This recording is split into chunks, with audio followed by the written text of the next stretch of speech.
the proper time we should give ourselves to be able to really critique an album?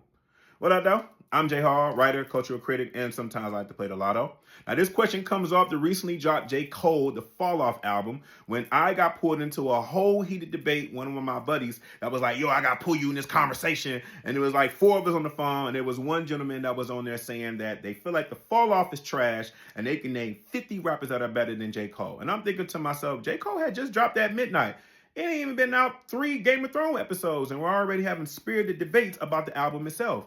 And it took me down this memory lane when I used to work in this record store years ago. And I remember even then, Janet Jackson and Whitney Houston, rest in peace, had both been around for a couple decades. And people would come into the store asking me, how that new Janet sound? Can she sing? How that new Whitney Houston? How the beat sound? Can I dance to it? And I'm thinking to myself, like, at this point in time, Janet Jackson is not about to start singing like Whitney Houston, and Whitney Houston is not about to start singing like Janet Jackson. So you should know if you're a fan of their music decade plus by this point or not. So when I feel like with J. Cole, him, Drake, and Kendrick as being anointed the big three since 2011, 2013, whichever one you want to go by, they've been around long enough where you should know what type of fan, or if you're not a fan of their music or not. But there's something about J. Cole, specifically between the big three. He brings out or sparks this type of emotion that I never really seen of this online debate when it comes to it. And me personally, I feel like we got to stop.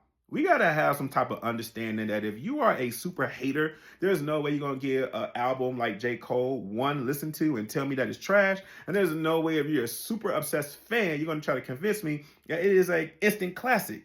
Now, I've been listening to The Fall Off for a couple days now, and my biggest critique with any artist is when you do a double disc. I don't feel like not too many artists can really do it. There's been Big, there's been Pac, there's been Outkast, but even legendary artists like Jay-Z, Nas, and Bone Thugs-n-Harmony didn't really carry a double disc well when you consider how legendary that they really are.